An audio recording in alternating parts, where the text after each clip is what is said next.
Welcome to another episode of The Walrus and the Honeybee, a podcast by UK-based bee farmer Steve Donohoe, based on his blog, which is also called The Walrus and the Honeybee. By the way, did you know that honeybee is 2 words, not 1? With insights like that, I'm sure you can see that if you stick around, within weeks you will be a professor of beekeeping, or something beginning with B anyway. Anyway, my name is Imogen, and Steve has asked me to do this podcast episode for him. He is a walrus, and very good at basking, but not so great at forming sentences, poor thing. So lucky you, I'm doing it. This episode is based on the blog post called Walrus Wobbles, basically cock-ups. It turns out that Steve makes quite a few of them. Here goes.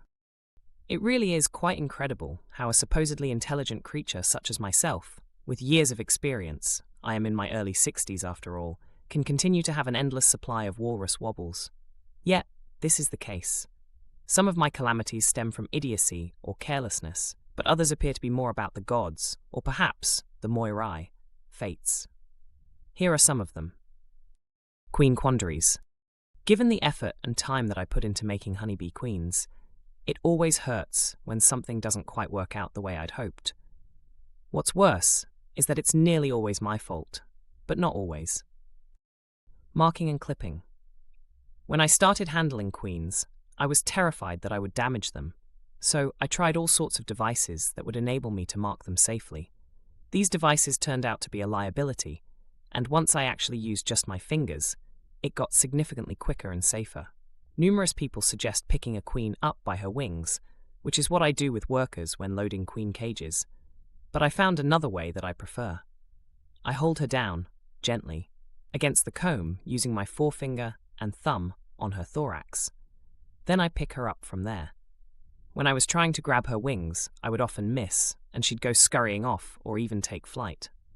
If it is a hot day, it is wise to spray the queen with a mist of water before picking her up, as they seem to fly more frequently in higher temperatures. So, what could possibly go wrong? Well, occasionally the queen may faint. She goes very still. I thought I had killed her when this happened to me the first time. Later, I read about fainting and regretted throwing my immobile queen into the hedge in disgust. Whoops. Then there is dropping the queen. This does happen, at least it does to me. Not often, but it's horrible when it happens.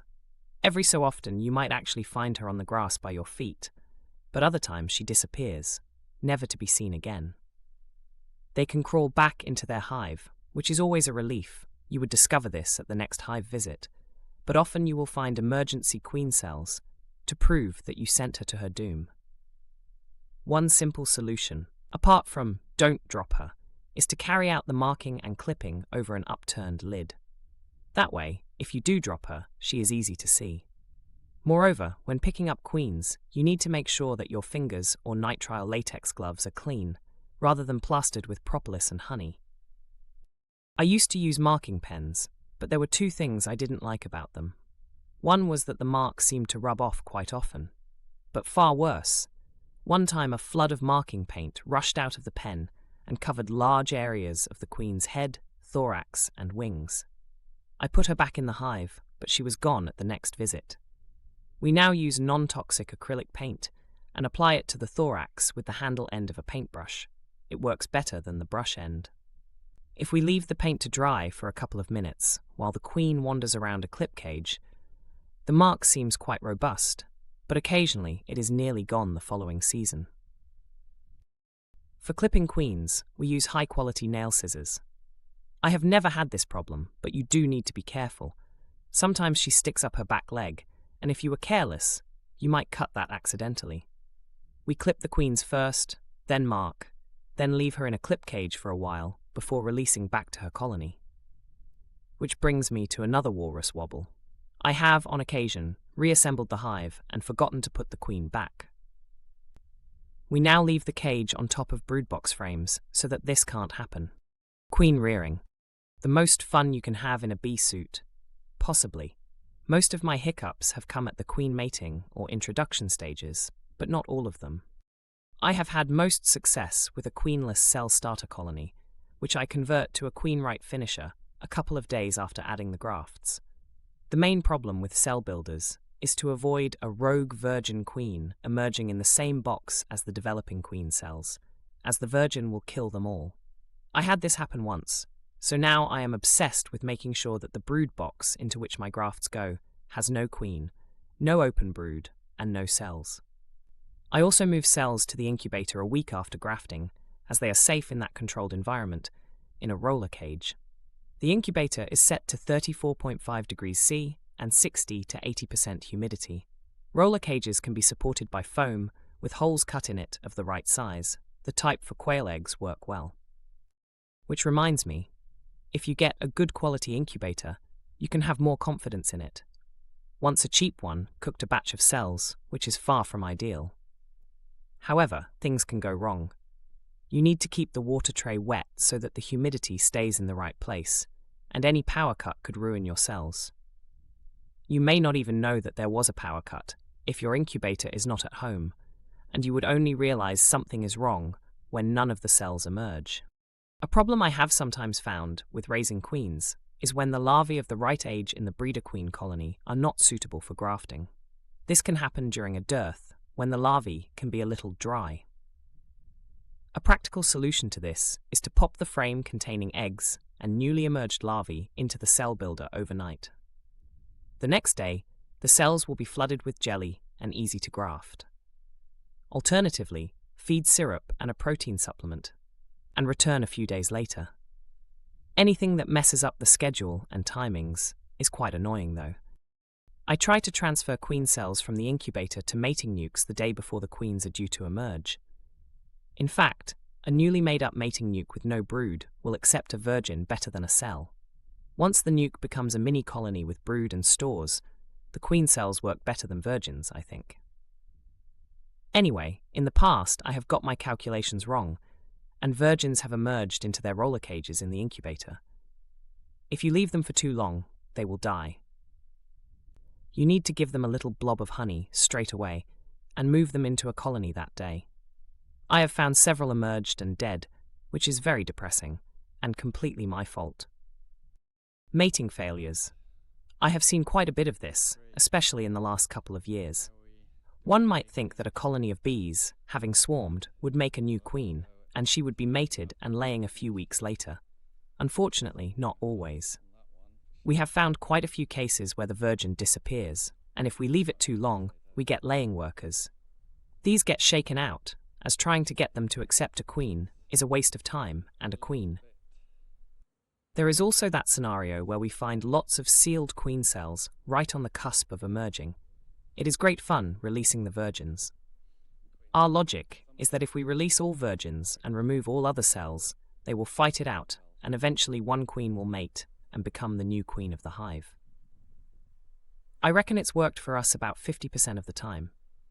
The other 50% had no queen of any sort, and either became laying workers or got rescued with a frame of brood and a new queen. Leaving the sealed cells alone risks losing cast swarms, i.e. swarms with virgins, rather than a mated queen. This season, we started a new apiary with 6 nucleus colonies, which each got a protected cell from our incubator. 3 weeks later, we checked on them. Only 2 had mated queens. The weather was gorgeous, and it made little sense that 4 out of 6 were not mated. In fact, we could not see virgin queens in those 4 either.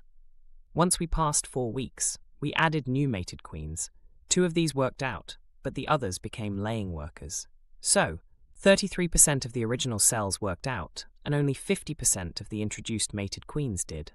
What a complete pain. I know people often overestimate predation by swallows, but I think it could have been a factor. Furthermore, the nukes look similar, so returning queens could have entered the wrong one. The 2 mated queens probably died because those colonies were just becoming laying workers. Or maybe they were poor queens. Those particular ones were not from our breeding program, but bought in. We get a certain portion of failed matings at our mating apiary, which has plenty of colonies, most of them small and existing only to get queens mated. It is unclear to me why it happens, but it does, maybe 20% or so. We find the emerged cell, but no eggs and no queen, and if we leave it too long, laying workers again. Because we use cell protectors, I think the problem is failure to return from mating flights. due to the aforementioned winged predators or stumbling into the wrong hive. Management mess-ups. Gosh, this is turning into a book. Some cretinous cock-ups that we have made are letting the queen get trapped above the queen excluder, probably because she was on the excluder when it was removed, but maybe due to a faulty excluder. Dropping a frame, most likely after being stung or stabbed by a random sharp bit of nail or wire on the frame. Murphy's Law requires that the queen will be on the dropped frame. Dropping a super full of honey frames. This almost always breaks the super, and if it's polystyrene, it probably won't be easy to repair. Accidentally removing the queen on a frame of brood, removed to provide laying space in the brood box. The queen pops up somewhere unexpected, such as a new nuke, and the original colony builds emergency queen cells, setting up a hive stand without a firm base. At some point, as the hive gets heavier, it will probably sink into the ground, and maybe the hive will tip over. Removing the spring honey crop and not leaving enough stores for when the weather turns bad for a few weeks leads to starvation. But before they actually starve, the queen slows laying, and workers eat eggs and kick out larvae. This is not going to help build a strong colony for the summer flow. Need to take emergency action and feed syrup using frame feeders. Better still, leave enough stores in the first place. Introducing a queen under a push-in cage and completely forgetting about her. We found her dead under the cage, but the bees had made their own by then anyway. Leaving space above frames because they are being fed fondant in early spring. If you leave it too long, they will build wild comb into the space, making an architecturally attractive mess that must be scraped away. When doing this, make sure the queen is not on it by using plenty of smoke and shaking the lid over the hive. Not using mouse guards or thin underfloor entrances in autumn-winter. Mice love to spend some time inside a hive, defecating everywhere and eating comb. We mostly use underfloor entrances, which keep mice out. We like the pane style of polynuke because we can slide the entrance reducer around so that the queen excluder part covers the entrance over winter. Storing wet supers in a storage space that is not bee-proof, without wrapping. This will often result in a mass invasion of robber bees and wasps. Much better to stack supers with an upturned roof as the base, wrapped in pallet wrap with a roof on top. The bees can't get in and hopefully won't be drawn to the area by the smell. Leaving hive tools, smokers, notebooks, marking kits, etc. at the apiary. We have about 20 hive tools, which helps, and several smokers, although we only use smokers when the bees seem twitchy. We have various marking and clipping kits made up and kept in the van. I should keep my notebook in a plastic wallet so that it won't get ruined by the rain if I leave it somewhere. I also transfer my handwritten notes in my notebook onto a spreadsheet at the end of the day, which seems like a lot of work, but I like data, so it's okay. Honey room. I recently covered the various walrus wobbles that have happened to me in the honey house. The worst one was having to clear up about 60 pounds of honey that had overflowed onto the floor. Lovely job. Conclusion. Whether it is the Moirai, the gods, or my incompetence, these setbacks occur in beekeeping as in life. I like to think that maybe I have learned from them. I still enjoy keeping bees, even though I'm probably not especially good at it. Right then, we're done here. Thanks so much for listening. If you enjoyed it, please spread the word so that others can become professors of something beginning with B.